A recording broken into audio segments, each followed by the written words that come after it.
Welcome to this explainer, where we're going to cut right through the noise of the last 96 hours to figure out objectively, is Nestle a buying opportunity, a hold, or a trap? For decades, Nestle has been the ultimate set-it-and-forget-it cornerstone of defensive portfolios all over the world. You bought it, you collected your dividend, and you slept like a baby at night. But suddenly, this absolute stalwart of the market is giving investors serious insomnia. Over a highly compressed window of just a few days, we've witnessed this barrage of unexpected corporate developments that literally left investors scrambling for answers. So my goal today is to lay out the verified facts for you, translate those facts into actual investment risk, and deliver some clear recommendations. Let's get right into it. Here is our agenda for today. First, the 96-hour shockwave. Second, earnings and structural cracks. Third, fines and strategic moves. Fourth, 3 investment scenarios. And finally, the 30-day watch list. Okay, part 1, the 96-hour shockwave. Let's look at the timeline. This timeline brilliantly illustrates just the sheer chaos of this situation. On August 14th, the company filed Q2 results that were, honestly, highly concerning. Then, just 3 days later, the board abruptly ousted the CEO. The very next day, the European Commission drops a massive fine. And finally, on August 20th, they announced a massive share buyback. Guys, this isn't the steady, predictable drumbeat of a consumer giant. This is rapid-fire crisis management. Notice the stark contrast in leadership philosophy here. The board essentially swapped Mark Schneider's failed health science vision for Laurent Freixe's cost-cutting reality. Schneider was at the helm for 9 years, constantly trying to pivot the company toward this whole health science future. But the board completely lost patience because, well, that pivot simply failed to deliver volume growth.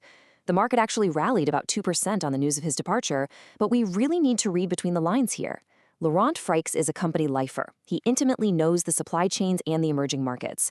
But make no mistake, he's not some transformative visionary. The guy is a fixer. His entire mandate is to cut costs and refocus on the core business. So our honeymoon period with him is going to be measured in months, not weeks, and the heavy lifting, that's going to take years. Let's move on to Section 2, earnings and structural cracks. So what is the crucial data point in all of this?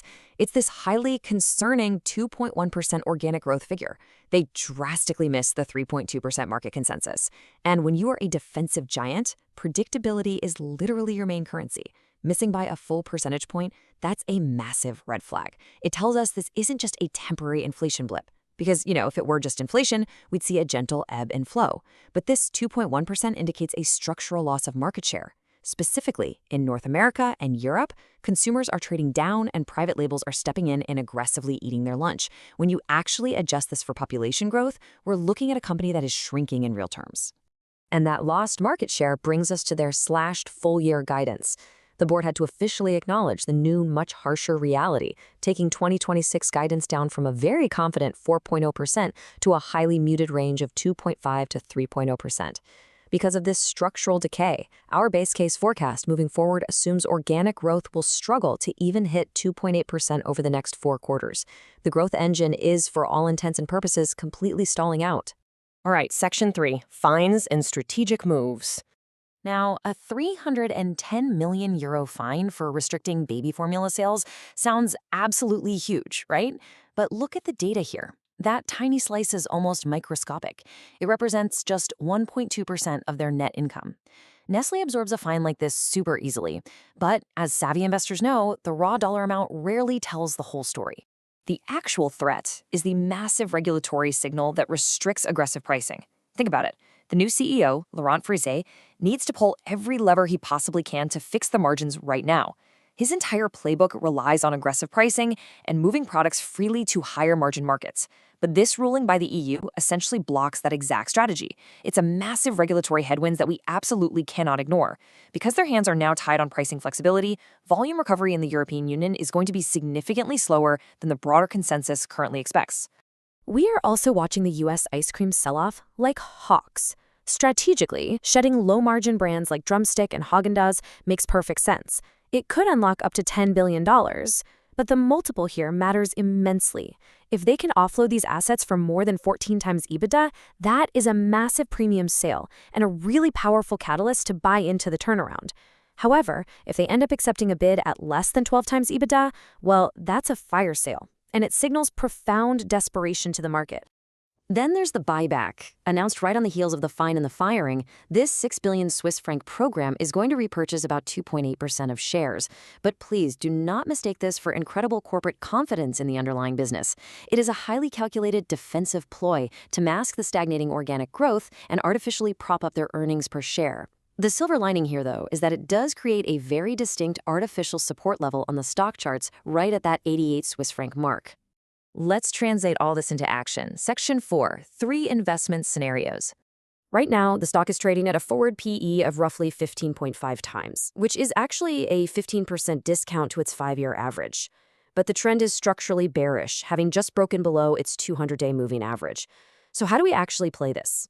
Let's break it down by strategy. First, if you're managing an income or retirement account, just maintain a hold.